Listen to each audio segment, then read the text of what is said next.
like that. But when it comes to stocking fish, I almost always will just look into the biotope and then go the next steps into the biotope. So, let's say you're going to go with those cories. Obviously, there's other fish in that area, right, that are more, upper level fish, free swimming fish, maybe more predatorial type fish, that kind of thing, and go that route. So I would start and I would build the system to be the main feature fish, and then the other fish that I would get are ones that would be from the biotope area-wise. Obviously, that area, stretches pretty big, so there's a lot of different kind of fish and species and things that you could look into, but that's the direction that I go. Now, how I go about doing that, I just basically have to start to go and take the steps of going through some of the trusted websites where I do know that, trusted people are contributing to actual collecting sites and things like that.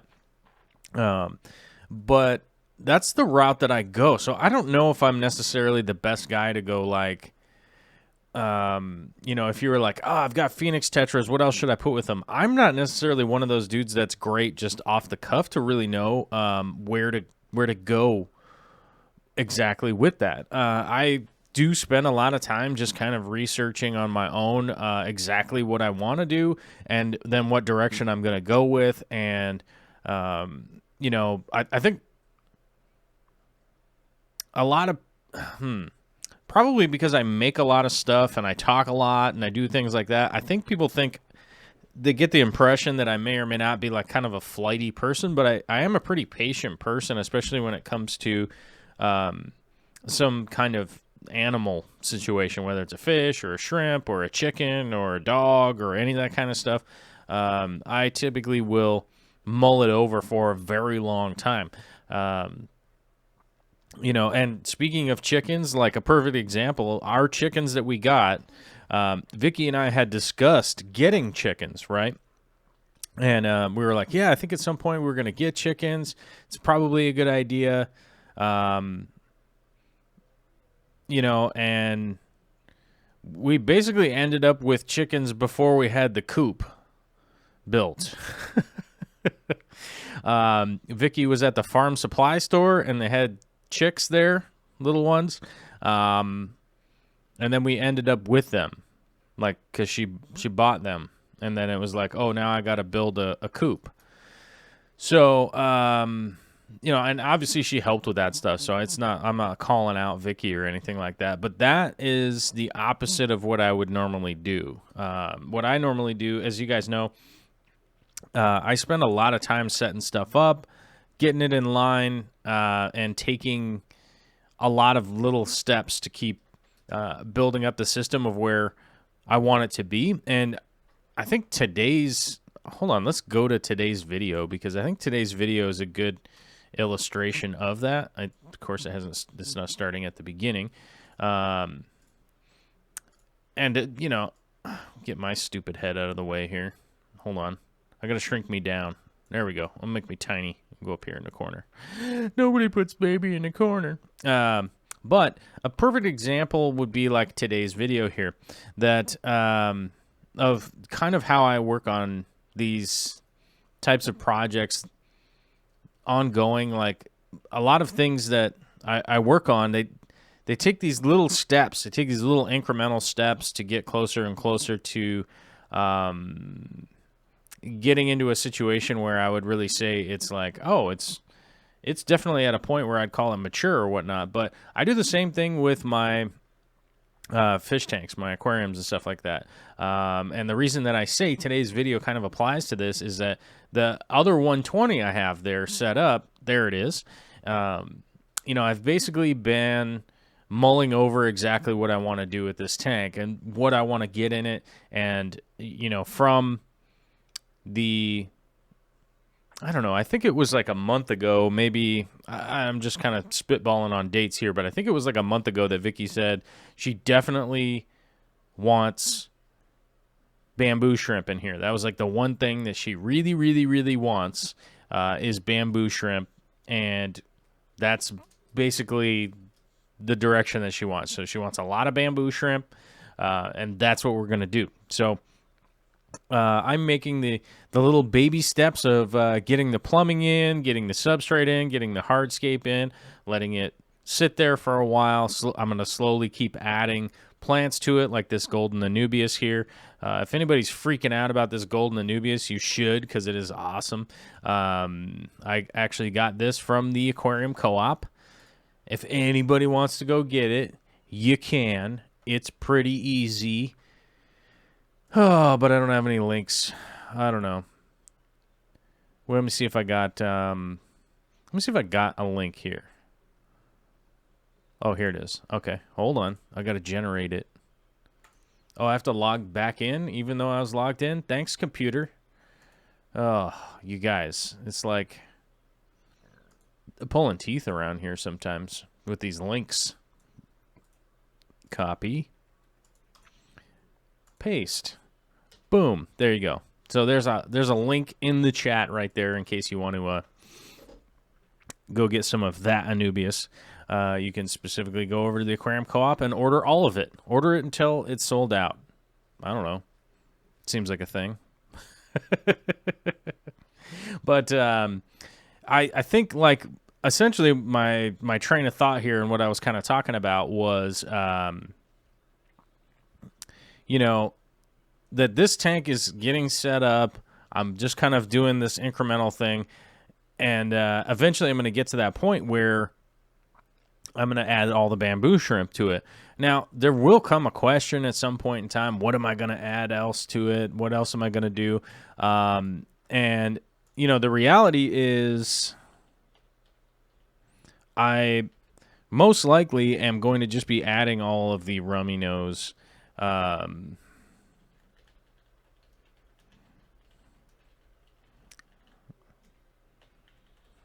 I'm going to be adding all the rummy nose tetras to it because I basically got to get the rummy nose tetras out of the 240. It's a good deal. I mean, I think they're doing fine in there, but it's not optimal because at this point I'm not exactly even hitting the the biotope demands that I want out of my own system. So I've got the puffers in there. The puffers are obviously the king of that tank now, realistically. And so I think what's going on with the 240 is an example of me, like, not doing a great job of pre-planning and kind of following what I want to do and actually building a biotope. So I think between the two examples that I have going on right now, I'm a little bit disenchanted with the 240. I've got to pull some plants out of there. I've got to do some things and make some changes and stuff because it's not exactly hitting that biotope marker that I want to hit. And I'm definitely at least trying to stick to my guns on this 120 here and make sure that I'm doing what I'm supposed to be doing in this 120 with the bamboo shrimp. So there's going to be a lot of tannins in that water. There's going to be a lot of flow in that water, and that is going to be a lot better, biotope-wise for the rummy nose, realistically, even though the bamboo shrimp will be in there. But it will also, the bamboo shrimp will help to filter out the water from feeding the rummy nose and stuff. So I think those two will go together a lot better than how the puffers are going together with the rummy nose. So I think ultimately long term I'll be kind of getting back onto track of what I would normally do, and that's kind of staying in a biotope situation with my setups, and I'll be much happier. I think the fish room will be much happier, and things will run a lot better than they are right now. Does that make sense? I don't know. I feel like I just kind of talked about a whole bunch of stuff, and I don't even know if I connected any of it. It's been an exceedingly hard day today. I pretty much had a breakdown this morning, like dealing with the baby. I don't know. I was like 3 or 4 hours into her just crying and crying and crying, and I don't know. I felt like kind of just jumping off a cliff earlier today. And I can't say that feeling is really worn off at this point, so I don't know. But SC Aquatics is asking if I'm going to blackwater the 240. Probably not exactly blackwater. I don't. That's not going to be the case. It's going to be more. It's going to be more suited for the puffers. I think is going to be the main feature. And I've got the apistos in there, cherry shrimp, and the what else is in there? Oh, the bristlenose, the super red bristlenose plecos. They're all kind of hitting all of the sort of biotope markers that I want to hit. So you think about it, the puffer fish is the big predator of the tank, which is big and messy, right? Then you go down from that, you go to the apistogrammas, which are a little bit predatorial, but they do have a tendency to kind of just set their territory and then kind of defend it.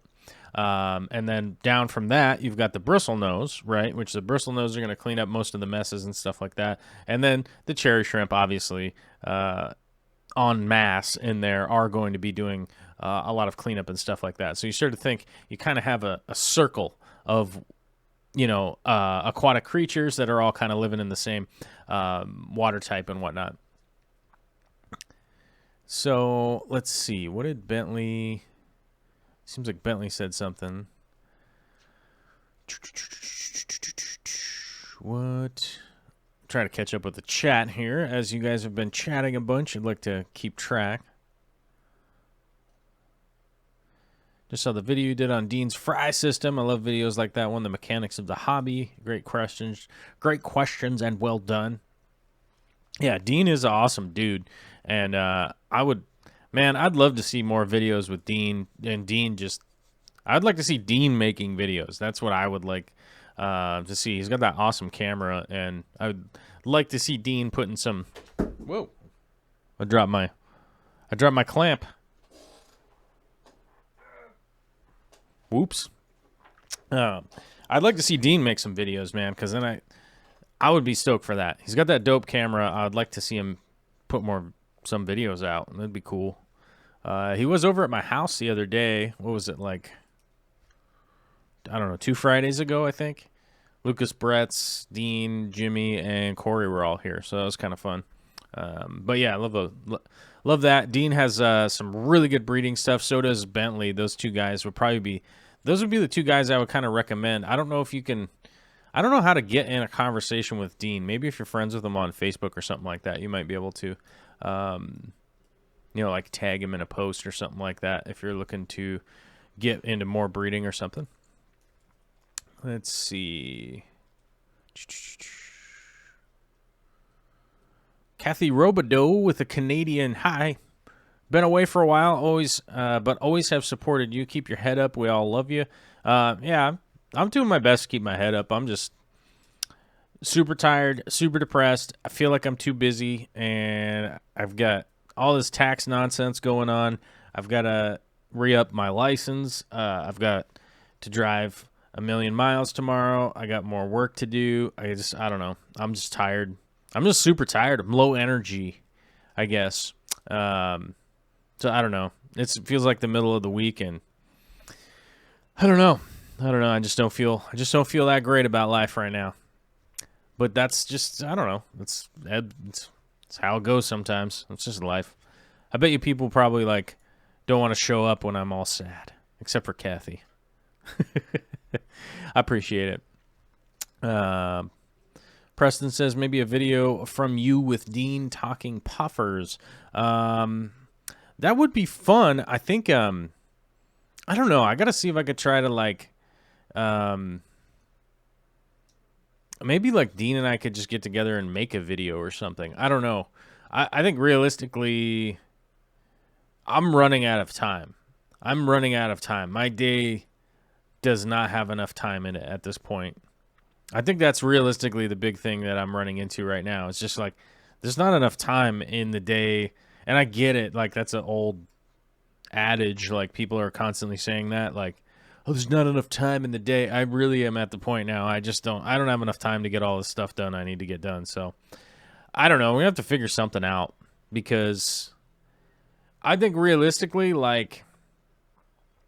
and nobody ever really wants to hear like the real side of stuff, but I feel like today's a good day to like throw out some of the real talk of like what's going on. You know, just to give you guys a heads up, like I am running at a deficit again. You know, I got some help from an accountant who's helping out sort out all this tax nonsense I got going on, and you know, the reality is that I'm running at a deficit. Basically, it's costing me money to do whatever the hell I'm doing. So I got to figure something out, and I got to figure out what I'm doing, and I definitely have to figure out if maybe I'm just utilizing my resources inappropriately. And I got an email this morning that I thought, you know, like from the title of it, I thought like, oh, hey, maybe this will be like good news or something. But it turns out it's just more bad news or just weird news. I don't know. And I noticed that I got some comments from people that were like, apparently there's a thing going on right now where Aquashella is... So they're going to give money to charity if you make a video about going to Aquashella and how people should go to Aquashella. They're going to donate money, I guess, in the name of YouTubers. So they're saying, I got an email that said if I make a feature video for Aquashella, they'll donate $100 to the charity of my choice, as long as it's these two charities, which the, you know, the Coral, what is it? The Coral Reclamation Project, I think is what that one's called, which props to those guys. I like their work. And Piaba, I like their work too, but it seems weird to me that that's their pitch. Like, I feel like if you're going to give money to charity, just give money to charity. If you want YouTubers to make videos, just give money to the YouTubers to make a video. Like, I don't know. It seems really weird to me. I feel like I'm not going to make that video. I'm just going to go give $100 to charity, I think. I'm going to make a video of me just giving $100 to charity. Maybe I'll make a video of me going out and giving $100 to somebody. You know what I mean? Like, I don't know. It feels weird to me that you would be... Because obviously, like, a convention is a thing that makes money. Like, that's the whole reason for doing it, right? If you're doing a big convention and people are selling stuff there and you're selling booths and you're selling tickets and you're selling all this stuff, you obviously have an advertising budget. It just seems to me like instead of paying out the advertising budget, they're just leveraging people to be like, oh, you don't want us to give to charity? Like, I want people to give to charity. Of course I do. Like, that's cool.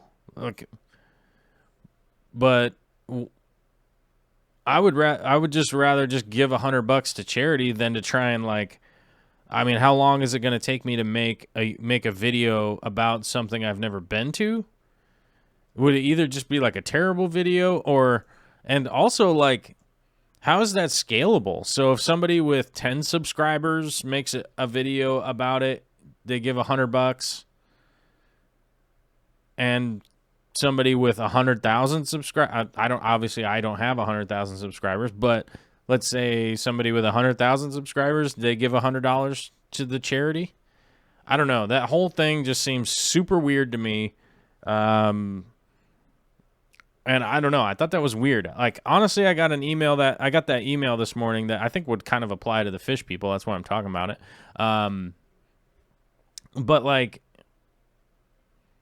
it just seems super weird to me. I don't know. I don't get it. So I would encourage anybody here in the chat, make a YouTube video about Aquashella and send it into those guys so that they'll donate money to charity, I guess. I don't know.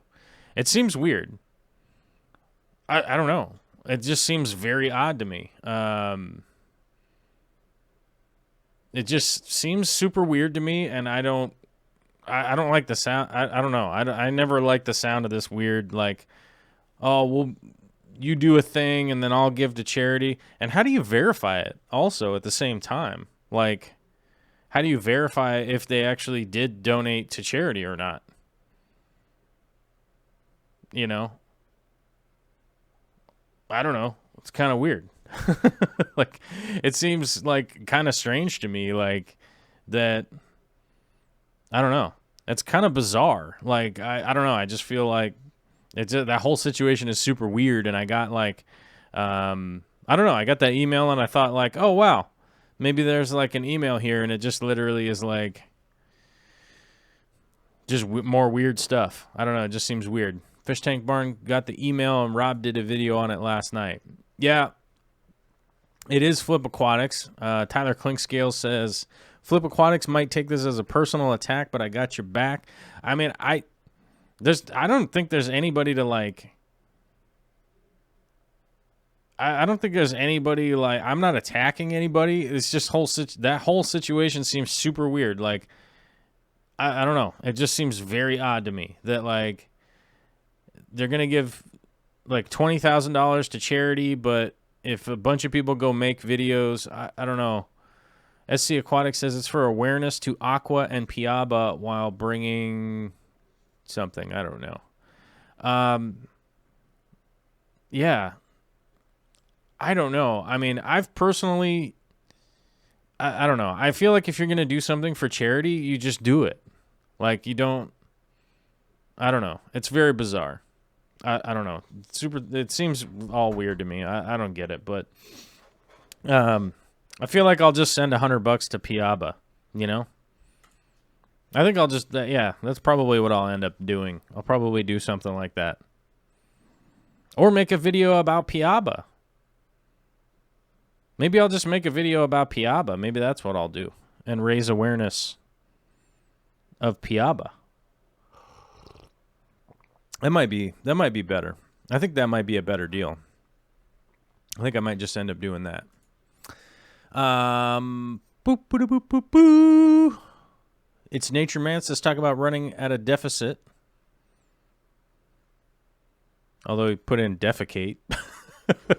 My wages were recently garnished to the tune of 20%. Oh, that is rough. Sorry to hear that. Barnabas Roy, all we can do is see and wait. What happens? RJ Riz says, come out and say it. You work hard at this and you should be paid. I agree. Well, I said that. I said that if you were going to send out $100 to YouTubers or whatever, then just send out $100 to YouTubers. I mean, if that's your plan, if it's your advertising budget, that's the thing that's weird to me about it. I don't know. I just don't get it. I don't get, like, if you have an advertising budget of $100, just send out $100 to people and be like, make a video. And they could use the $100 to, like, help go to an event, you know? I don't know.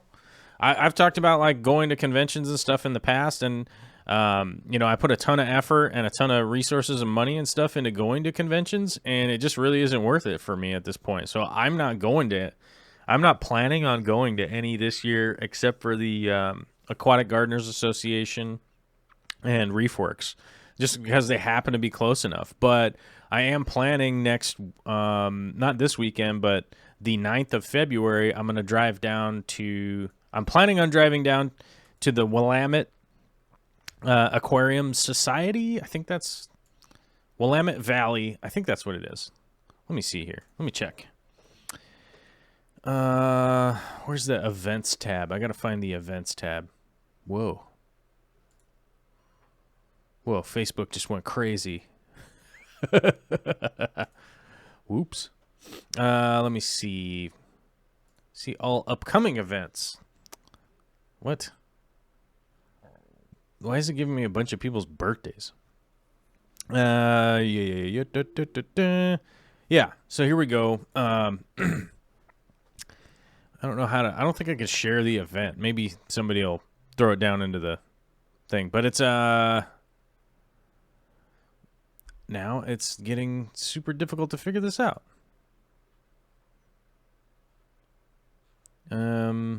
Willamette Valley Aquarium Society. There we go. Okay, I just wanted to make sure I had the name right. But it's down in Eugene, Oregon, and that's on a Saturday, the 9th. So I'm basically going to drive down to Oregon and go to this fish club meeting.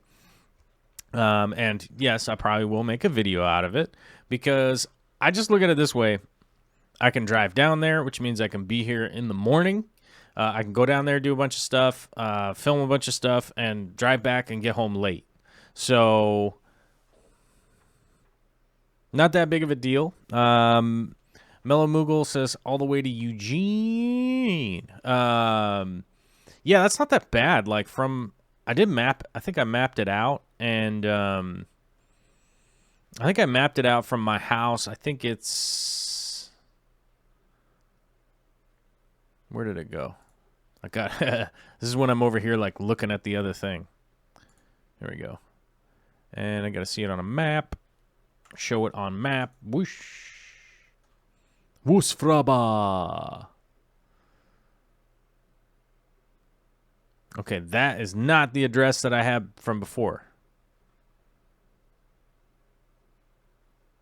Okay, so maybe I won't be able to drive down to that. That is not where I had it from before. Okay, well, I don't know. I'll figure it out during the show here. Let's open up my freaking email and find out. Where is my email? Oh, there it is. Welcome to the email. Welcome to my email. Oh, did you guys just get my password? I clicked with the mouse. That's my password. Blah. Let me see here. I've got the invite right here.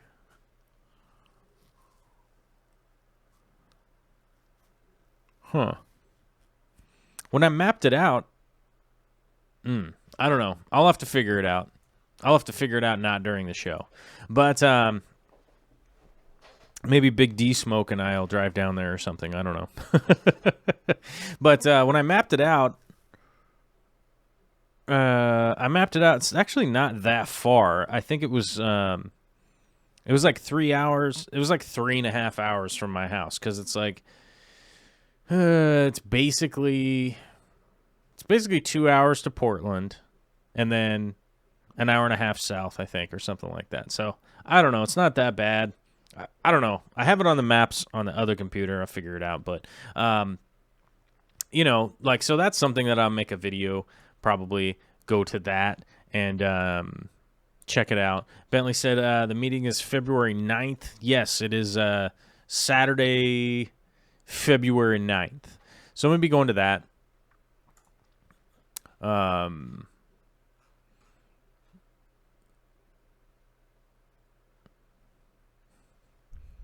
Yeah, so I'm going to be going to that, and that'll be pretty good. I think that'll be fun. I don't know. I think it's more creative than just going to, you know, like a convention all the time. So I think I'm just going to go to that, and we'll see. Maybe I can do a home tour. I don't know. We'll see how it goes. Maybe somebody be down to, like, take me to their house and be like, this is my crazy fish room. You know what I mean? And maybe that'll be the thing.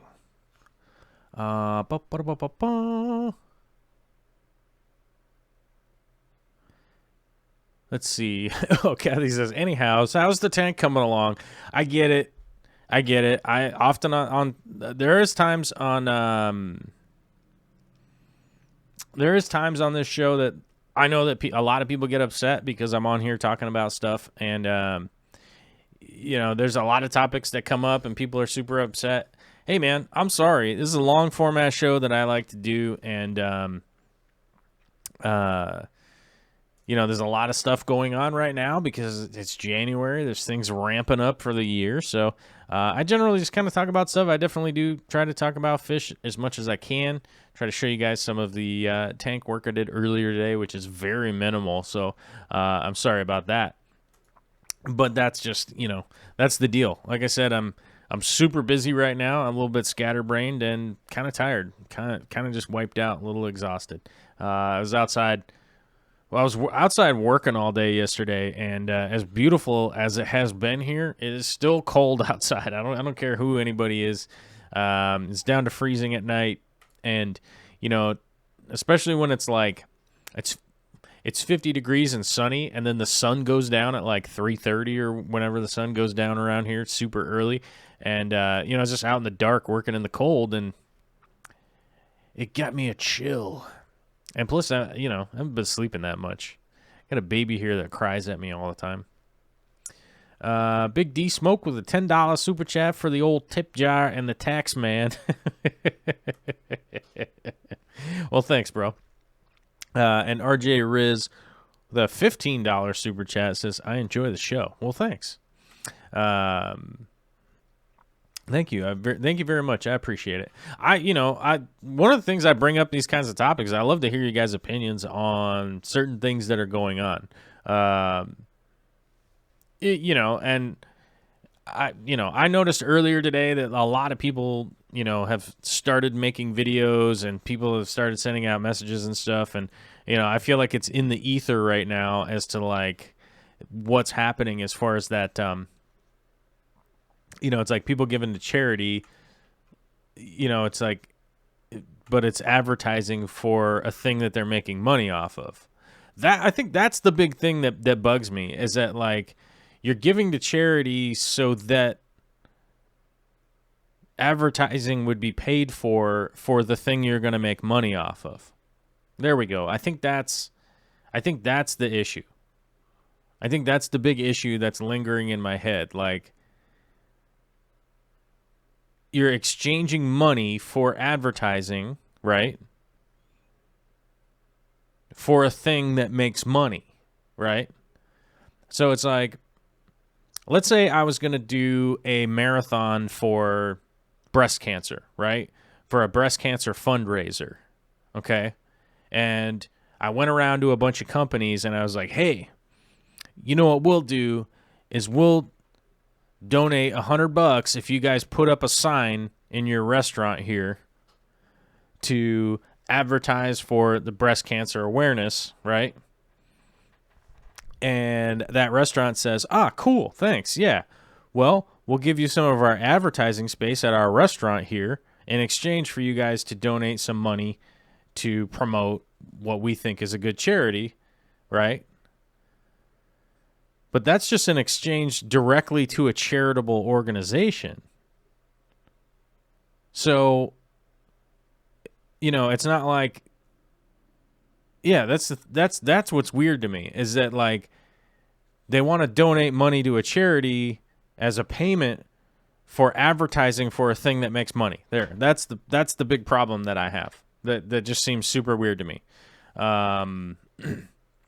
So that to me just kind of turned me off to that whole thing. You know what I mean? So that's the deal that I think is super weird. Like, I feel like if you were going to pay out $100 to YouTubers so that they would make a video about your thing, then just do that. But this feels like super creepy to me. I don't know. It feels creepy. So, I'm not involved, and I don't hold it against anybody. Like, I'm not saying there's bad feelings or anything like that. There certainly isn't at this point. I'm sure somebody will probably get mad at me about it, but it just doesn't feel right, and so I'm going to limit my involvement and step away from being involved in any of that nonsense, because that doesn't feel right. And if anybody, if people think that some of this stuff isn't important, someone from the Fish Fam reported me to the Attorney General's office because they had a problem with me last year, and so I had to clear that up all legally last year because we accidentally had misspoke about something. We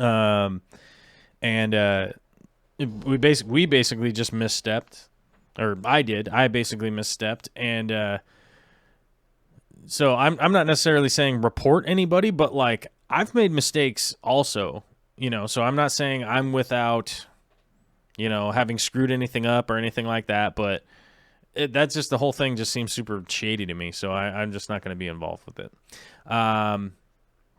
Secret history living in your aquarium. I feel like maybe just promote Piaba because they'll write it all off.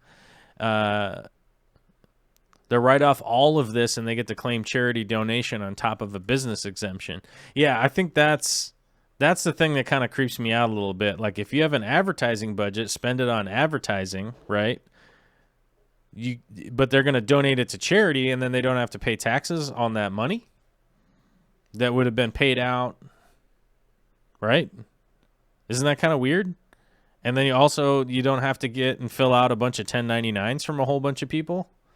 So I guess you're saving on accounting and lawyers, so it doesn't feel right. It doesn't feel right to me. It feels like somebody came up with an idea that they thought was a good idea, but it just does not feel right to me.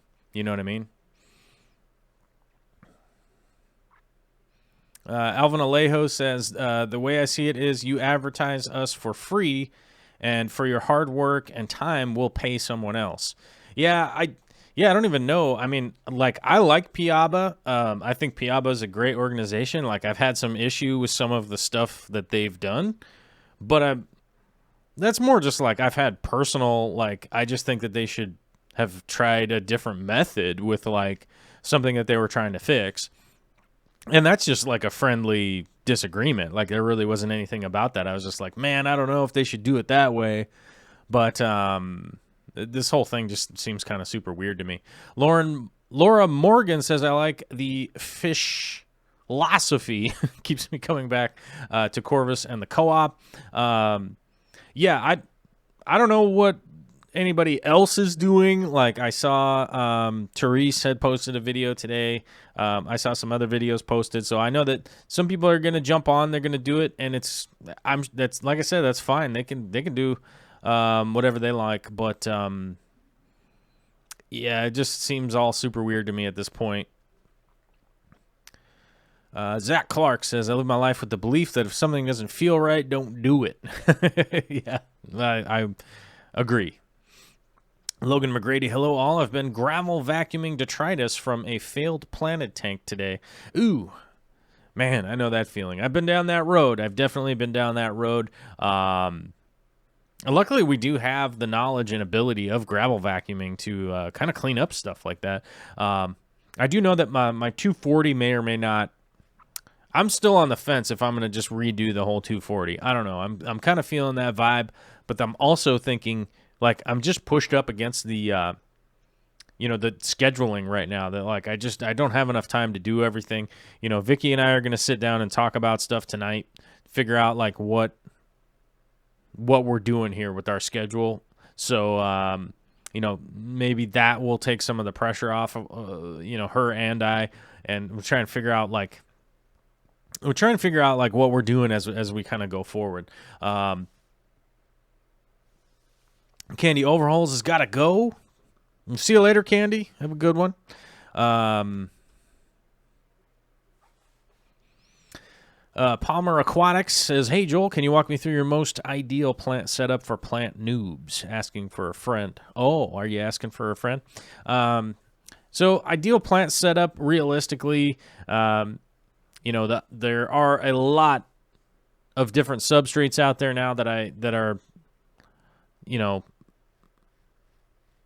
pretty useful, actually. Realistically, there's quite a few out there, from EcoComplete to Fluorite to Fluval Stratum, 88 Aqua Soil. There's a bunch of different shrimp soils and stuff like that out there now.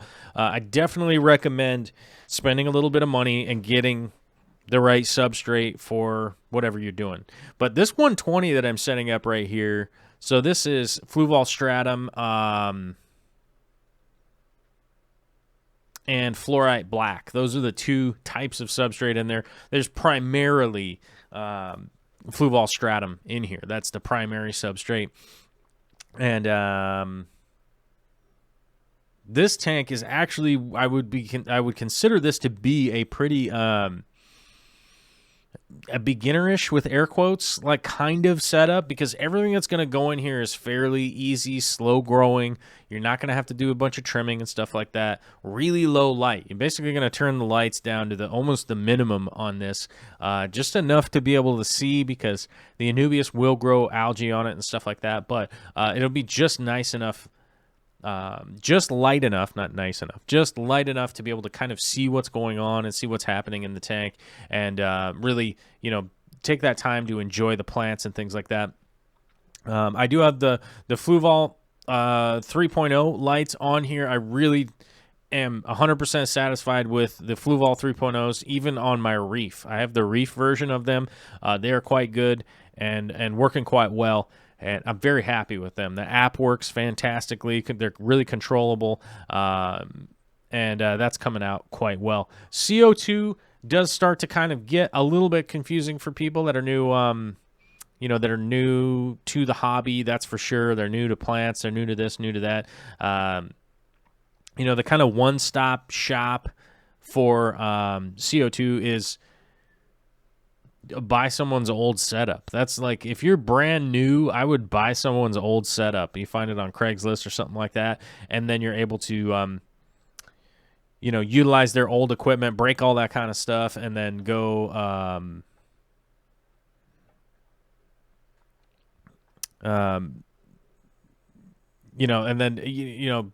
break all that kind of stuff and not be out that much money, because you got it from Craigslist. I got a comment in the chat from Alex. It says, I also had someone file an attorney GNRL claim in Watt and Georgia over a giveaway. I wonder how Aquashella is going to fare if you want to just do Piaba and IBAMA info promo video I'm in. I think at some point in time I might do a Piaba video, promo video. I think I'd probably do it a couple months from now, gearing up for like the summertime and all that kind of stuff. Palmer Aquatic says, CO2 hard swallow. It's really actually not that stressful. Realistically, there's just not that many horror stories of CO2. But if you think about plants and how plants grow, what they do, and how they work, essentially light shining on them, and the photosynthetic process is combining light with carbon plus the other little nutrients that they're pulling up with their roots, right? Then when they exhale, basically, they send out O2, oxygen, right? And underwater just doesn't have that much free-floating carbon in the form of CO2 as air does. Air has like 100 times more CO2 in it than water does. I think water only has like 7 parts per million or something like that, and maybe 10. Oh, so maybe it's 4, and the air has 400, so that'd be 100. Something like that. I think it's 7 parts per million underwater, and out in the air now, I think we're at 408 parts per million CO2. So we want to get that number up a little bit, and the way that we do that is we start injecting a little bit of CO2 into the water column to allow it to dissolve into the water column about an hour before the lights turn on, and then that CO2 turns off about an hour before the lights turn off. So it's just allowing that free-floating carbon, which is the building block for the plant itself.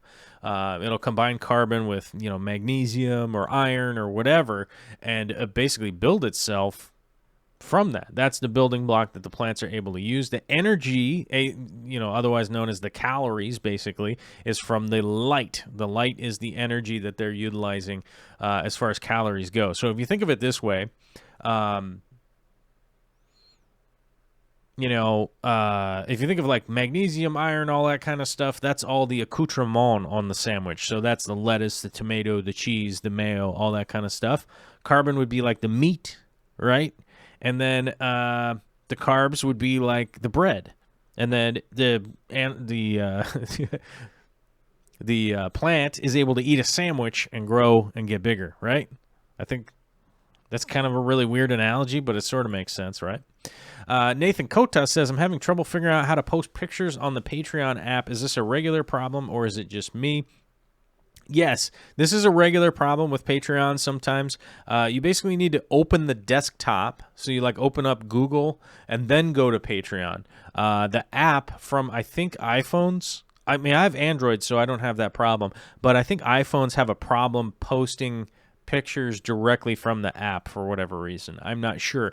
But you need to really, if you go to the desktop on your phone, so you basically like go to the internet and then go to Patreon through that. You'll be able to sign in and then you'll be able to post pictures and stuff that way. It is a slight little workaround, and I don't know why. Me not being a web developer, I actually talked to my web developer friend the other day, and she was like, "Hey man, you really just like, it's a lot. It's a lot of stuff, right?" So, just kind of one of those things. Dylan? Do I know how to say Dylan? Okay, Dylan Renke was asking, what stone is that? So this stone right here are those moon rocks. I actually collected these with Corey, Jimmy, and Chris Lukup, the Shrimp King. We actually went out in Nevada and actually collected these rocks right here. So they're really weird. Actually, Lucas Bretz was here a week and a half ago, something like that, and he was really interested in those, and I actually showed him one of them, and he's like, yeah, these are really weird. They're a weird weight. They aren't super dense, but they aren't super light either, so they're not sort of traditional lava rock. I showed him the Tom Barr, and he was like, yeah, it's just lava rock, man. It's just weird lava rock. I'm like, yeah, he's not a geologist, so we'll just bear with him. He's a plantologist. I know that's not a word. I'm just making a joke. It's okay. But Lucas was looking at those and he was like, yeah, those are weird. And you could get some of those rocks. You just drive out to Nevada. You drive out to the middle of nowhere, near Death Valley, near Area 51, and then just hike around out in the desert, and eventually you'll find some of them. I've never seen them anything like that at a rock yard. I haven't seen anything like at the landscape place or anything like that. Palmer Aquatics says the whole Patreon site features interface usability sucks. Well, I mean, if you don't like Patreon, you can actually click the join button now on my channel here, even though I technically don't have enough subscribers. Let me rephrase this. We spoke with Google and they approved me, basically.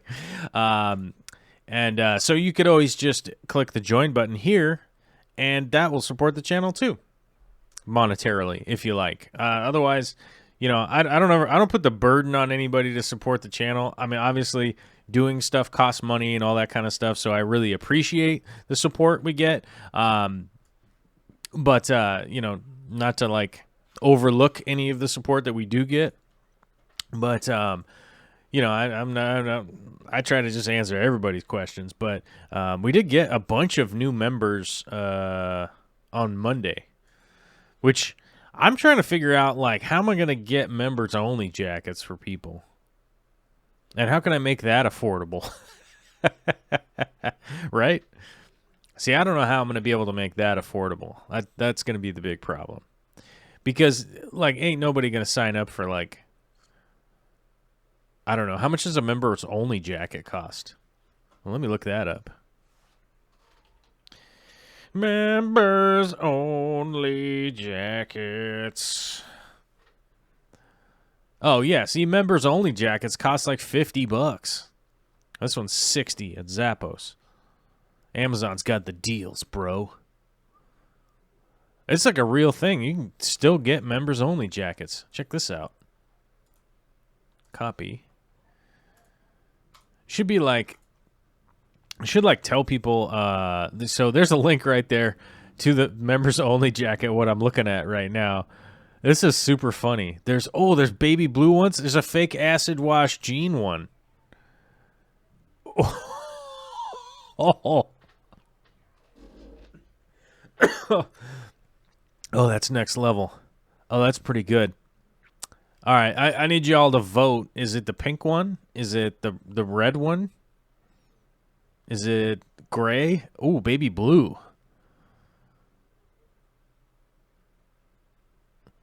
Man, the model on the baby blue members only jacket has his eyebrows are on fleek, right? I believe that's how it goes. Creedmoor Aquatics coming in as a brand new member. Nice. Thank you, brother. Very much appreciate it. Palmer Aquatics is not seeing the join button. Well, it's there. So, I don't know. I know I did talk to Corey the other day. He was like, yeah, there's a bunch of stuff. You're going to have to link it in the bottom of the video and into the chat and all that kind of crazy stuff. And I was like, man, that sounds like a lot of work. And I'm going to unoccupy some time and figure out how to do that. So apparently it's very similar to, let me see. Is this the link? I'm going to copy the link here. I think this might be it. This might be the link. I don't know what this is going to send you to. Oh, no. That's not right.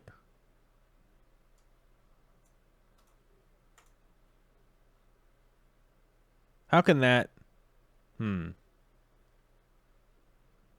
that's not the link. That's the members-only jackets.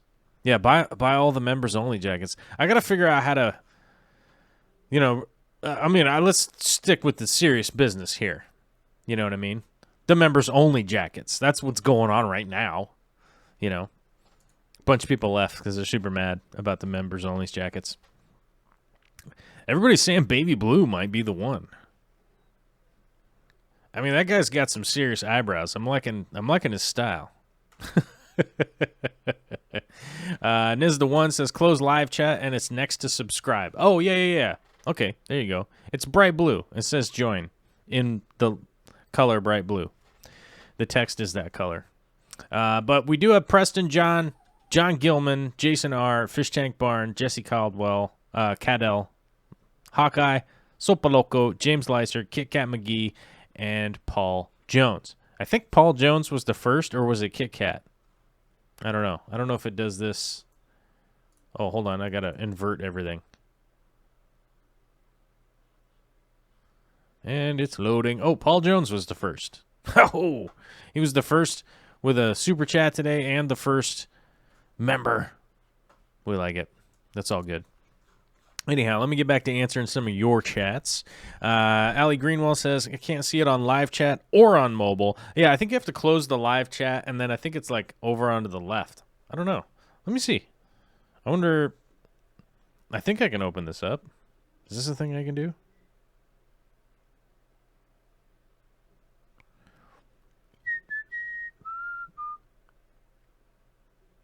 Hold on. Oh, watch out. Don't whistle that. We'll probably get a copyright strike. They'll be like, "You're not Jurassic Park." I'll be like, "Maybe I am." Oh, yeah. Okay, so that's where it is. It's right there. Bazowie. It's like right there, right next to the... Yeah, so if you close the chat, so that's there is the video, and then you close the live chat, then that's me, and then there's a join button that's the bright blue. Okay, that makes sense. I can see why that's super confusing. I probably wouldn't have noticed that either. Oh, and Nathan figured out how to post to Patreon, so we'll be hitting that up on Friday. We're going to hit that up on Friday, the Patreon stuff. How does one petition Google? I'm guessing Corey has enough.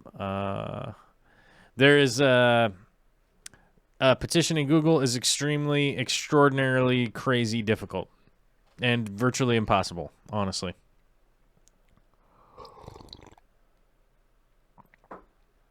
Realistically, you have to email them, and hope they get back to you. That's basically what it comes down to. But you never, like with those guys, who knows if they'll ever get back to you. Mellow Moogle says smash the like button, or you just tickle it. I like to tickle the like button. I'm weird like that. Ba-ba-ba-ba-ba. Devin Pepper says, how much would you dose for Panicure in a 20-gallon tank, and how do you do it? I also have snails, so what should I do? Personally, I probably wouldn't do Panicure myself. You can, but I personally wouldn't.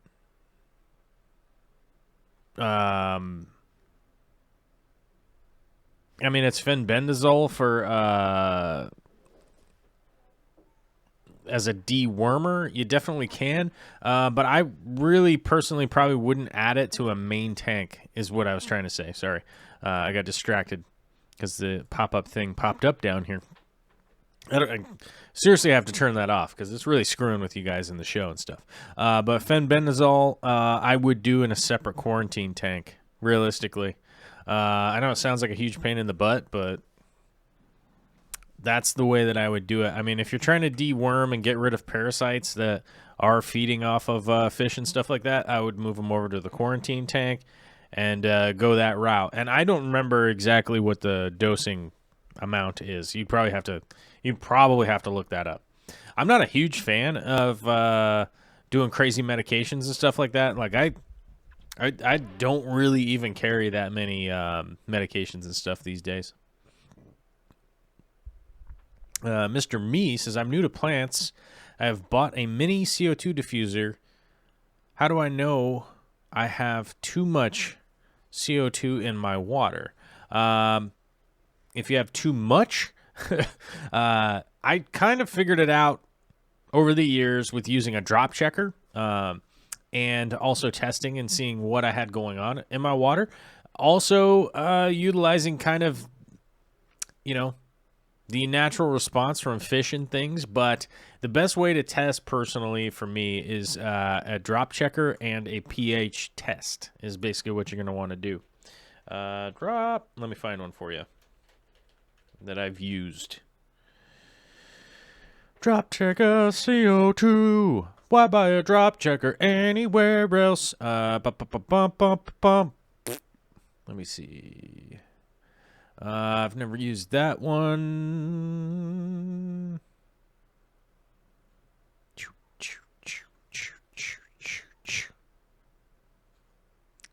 That one's terrible. So, here we go. There it is. Took me a second to find it. There we go. And let me get you a link so you'd be able to check it out if that's something that you want to do. All right, so here's a drop checker. Now how you use this is you're going to essentially fill it up with the proper amount of solution up underneath the water there, and it's going to change colors and let you know like what's going on with your water column. Now, this thing is not useful long term. You have to change the fluid out. You do have to there's a lot of maintenance that you kind of got to do with them. So, long term, you're basically just going to be checking your pH to see what your pH is doing in the morning and night and afternoon and evening and stuff like that, just so you can double check and make sure you know what's going on. In conjunction with a nitrate test, that's going to be the two tests that you're going to use in a planted aquarium long term. Those are really going to be the two things that you're utilizing, because most all of the other information you're going to get from either your fish, your shrimp, your snails, and your plants. It's like you have a crazy amount of plants in there giving you a crazy amount of information. Are they growing well? Are they not growing well? Are they growing bright red now instead of green from before and stuff like that? The plants will do a lot of stuff to let you know exactly what's going on.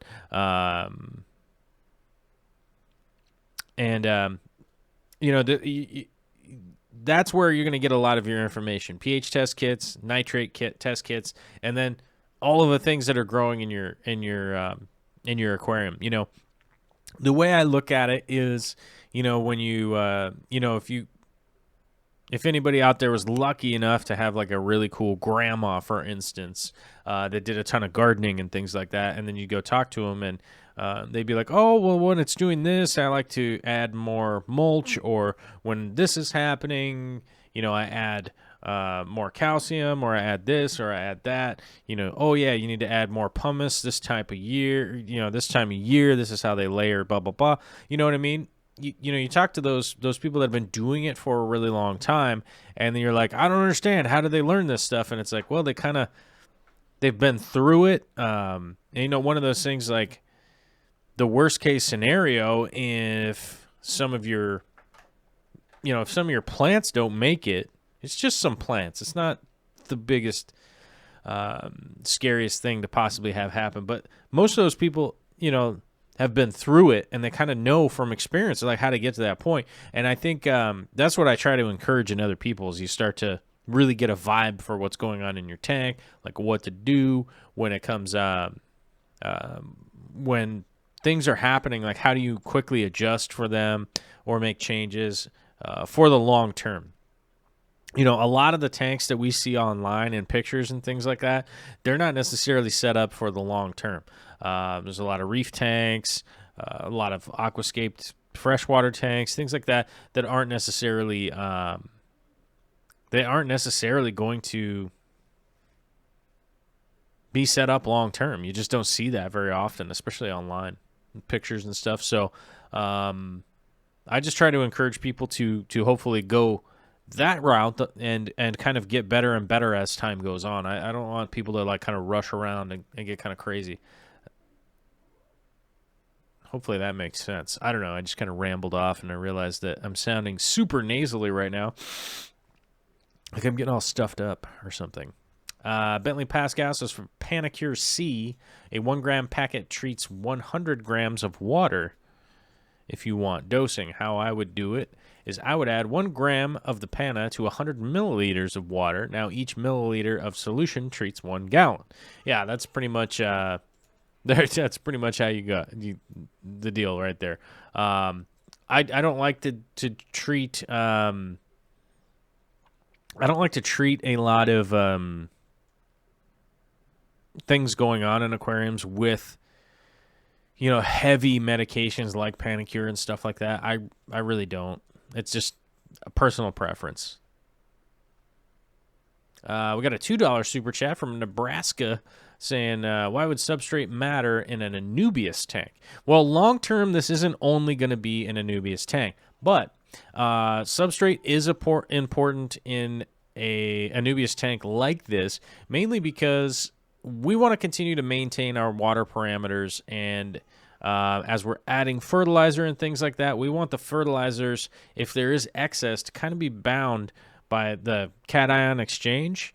We want them to kind of be bound where they need to be, right? Because eventually the roots and things, as you can see from those Anubias over there, how long those roots will grow all the way down and grab into the substrate. They'll just continue to go, which long term I think looks awesome. Those really long roots from Anubias that are planted up high and they grow all the way down. It looks all crazy and really cool. So that's going to be a lot of the long-term plan with this tank, is to kind of be focusing on a lot of that, where the roots go all the way, do those roots go all the way down? Oh my. You guys get it, right? You guys get it. Paul Jones says, is that manzanita you put in your tank? Yes, I do have quite a bit of manzanita and stuff like that, and I am considering ordering another big batch of manzanita. And I get mine from Manzanita Burl Works down in California. That's where I get mine from. And, one of the reasons with that is the guy's just awesome. He owns the forest, and it's just nice stuff, and he's always been really cool to me, so I get stuff from there. You can also get stuff from Aquarium Co-op. I've got some pieces from Aquarium Co-op, Spiderwood and stuff like that, so they have a bunch of cool stuff too. But I'm thinking about ordering a big giant box of manzanita again. Mainly, I want to pick through the good pieces, and I want to make some more cool displays and stuff like that, and I can't just get everything from Corey all the time, right? His warehouse is only so big, right? Isn't that the deal?